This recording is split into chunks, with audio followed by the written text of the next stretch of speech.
My Weirder School, Book Number 12, Mrs. Lane is a Pain, written by Dan Gutman, pictures by Jim Pelot.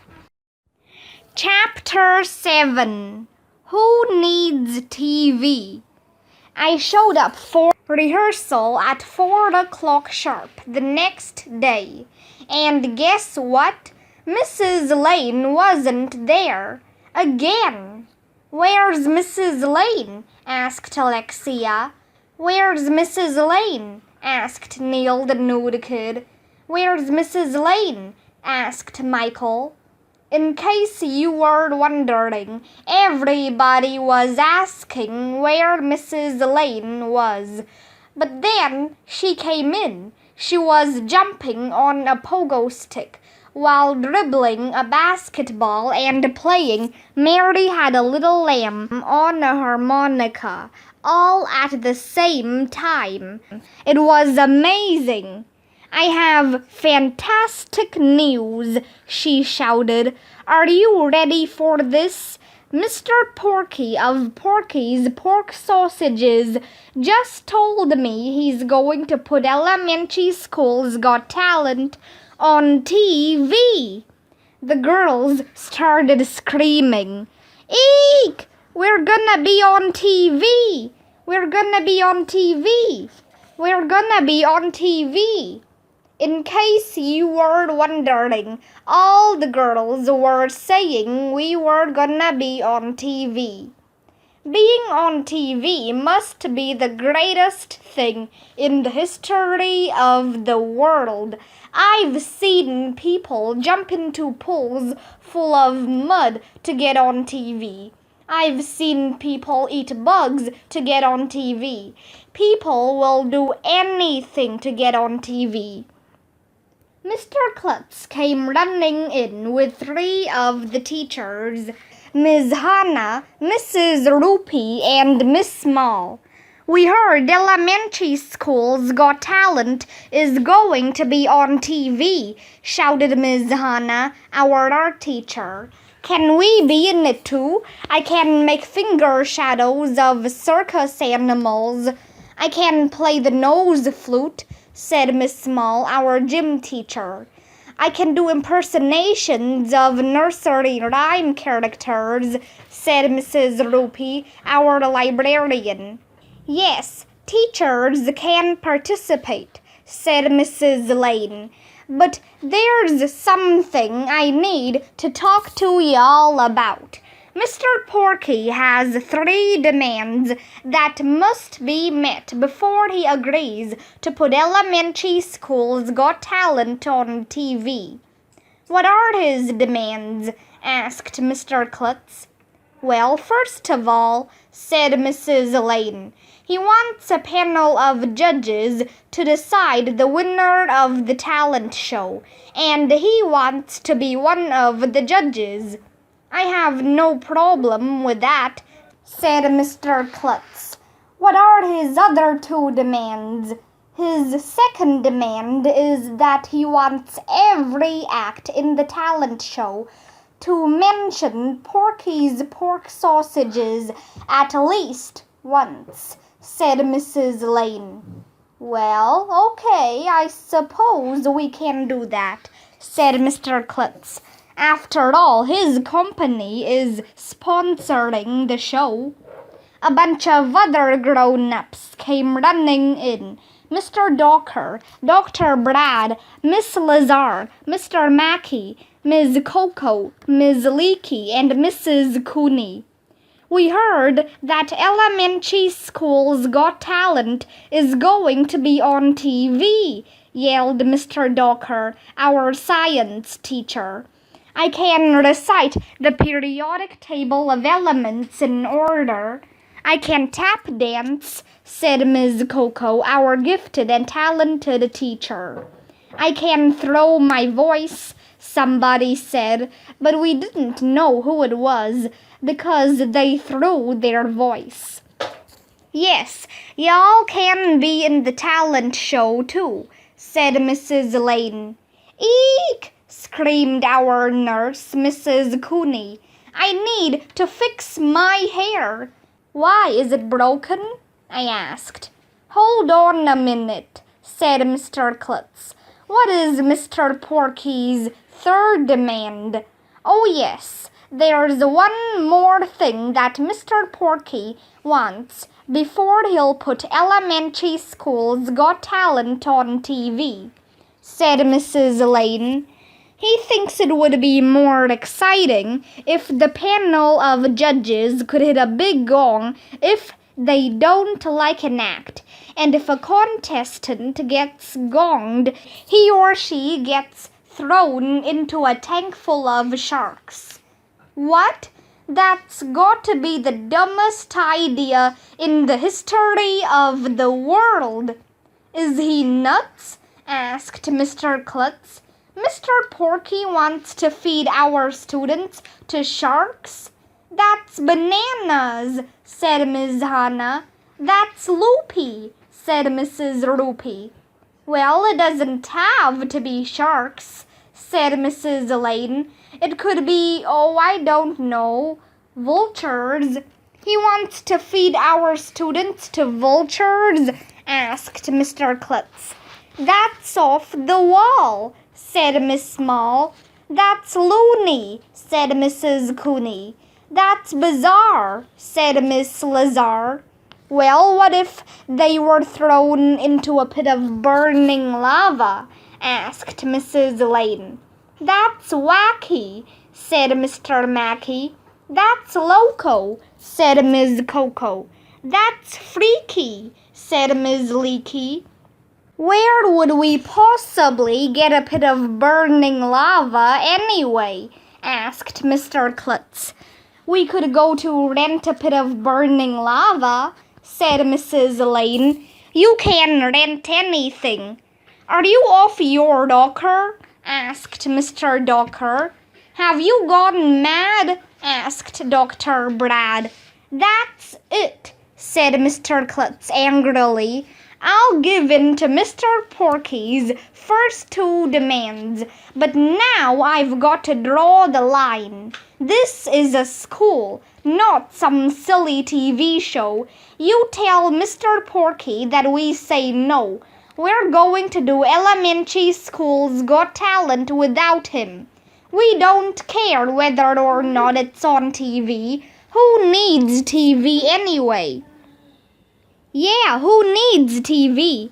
Yeah, who needs TV? Yeah, who needs TV?" In case you were wondering, everybody was saying, "Yeah, who needs TV?" Wait a minute, I need TV. Chapter 8. The World Around Me.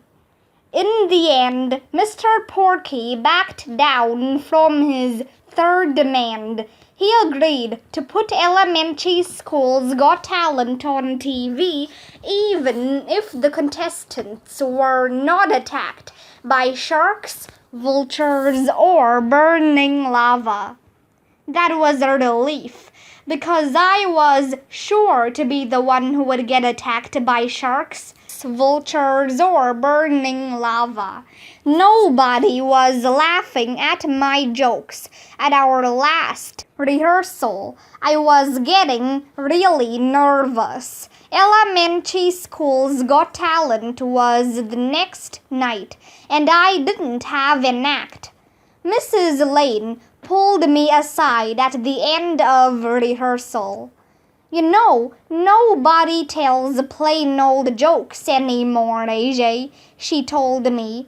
"These days, comedians do what is called observational humor." "What's that?" I asked.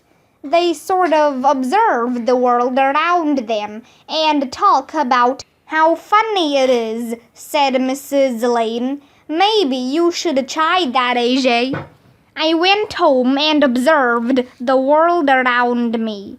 But my house wasn't very funny. My backyard wasn't very funny. My bedroom wasn't very funny. I didn't have anything funny to say.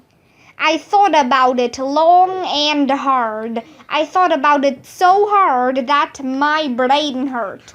Then I came to my decision. I was going to drop out of the talent show. Somebody else could win the secret grand prize. Chapter 9. The Big Night. Finally, the big night arrived. Even though I wasn't going to be in the talent show anymore, I came to school early and went backstage to help out with the lights, props, costumes, and stuff. There were TV cameras all over the place. Everybody was nervous. I peeked at the audience from behind the curtain. The all-purpose room was packed. There must have been 1,100,000 people there, and 1,000,000,000 would be watching on TV. "We're gonna be famous," Andrea said to anyone who would listen. "I'm so excited." Mr. Klutz climbed up on the stage. I saw the red lights on top of the TV cameras go on. That meant we were on TV. Some guy held up a sign that said applause, and the audience started clapping and cheering. "Welcome to Elementary School's Got Talent," Mr. Klutz read from a cue card. "My name is Mr. Klutz, the school principal. Before we get to our amazing talent, I want to say one thing. Folks, do you like pork sausages? I sure do. And when I want a pork sausage, I reach for Porky's pork sausages. They're the best pork sausages in the world, made with the finest pork and no artificial ingredients. So when you want a pork sausage, reach for Porky's." The guy held up the applause sign again, and Mr. Klutz held up a package of Porky's pork sausages. Everybody clapped and cheered. "Now it's time to announce the secret grand prize of Elementary School's Got Talent," said Mr. Klutz. Everybody got quiet because they wanted to know what the secret grand prize would be. "The winner of our talent show will receive a trophy and a year's supply of Porky's pork sausages." The guy held up the applause sign, and everybody clapped and cheered, whether they liked pork sausages or not. "Now it's time to introduce our panel of judges," said Mr. Klutz. "Our first judge will be Mr. Porky, the owner of Porky's pork sausages." A short, fat, bald guy came out and waved to the crowd. He actually looked like a little pig. "Our second judge will be Mrs. Lane," said Mr. Klutz. Mrs. Lane came out on roller skates while juggling flaming torches. She is really talented. "It was Mrs. Lane who put this whole show together," said Mr. Klutz. "Would you like to say a few words?" Mrs. Lane set her flaming torches down and roller skated over to the microphone. But she didn't say a few words. She sang a few words to the tune of Home on the Range. It went like this: "Oh, give me some pork with a knife and a fork, and potatoes that have been French fried. It makes a great lunch, and I'll eat a whole bunch, with a plateful of beans on the side. Porky's pork sausages, I'd rather eat them than play, and when I am done, I'll take one on a bun to bring home and to eat the next day." Mrs. Lane is a really good singer. Everybody clapped and cheered for her. And now it's time to introduce our third judge, said Mr. Klutz, who just happens to be our surprise celebrity guest. It's gonna be Mr. Hind. It's gonna be Mr. Hind. It's gonna be Mr. Hind. In case you were wondering, everybody was saying it was gonna be Mr. Hind. But everybody was wrong, so na boo boo on everybody. You all know him, said Mr. Klutz. You all love him. Put your hands together for this year's hottest young rap sensation, Crazy. What? Crazy is the coolest kid in the history of the world. A few months ago, he came out with this rap song called The Christmas Klepto, and it was all over the radio, TV, YouTube, magazines, everywhere. He's a superstar. Eek! All the girls started screaming, fainting, and freaking out. I love him, some girl shouted. Marry me, Crazy. That's right, said Mr. Klutz. Crazy is in the house. Everybody went nuts when Crazy came out from the back of the all-purpose room. He was high-fiving kids and signing autographs. The three judges sat at a table in the front of the stage. Mr. Klutz explained the rules. Each child, blah, blah, blah, blah, 2 minutes, blah, blah, blah, blah. At the end, blah, blah, blah, blah. Please do not take flash pictures, blah, blah, blah, blah. Our judges will decide, blah, blah, blah, blah, blah. He went on for about 1,100,000 hours. Nobody was paying attention. Okay, this is the moment you've all been waiting for, said Mr. Klutz. It's time to bring on the talent. That is, right after this short message about Porky's pork sausages.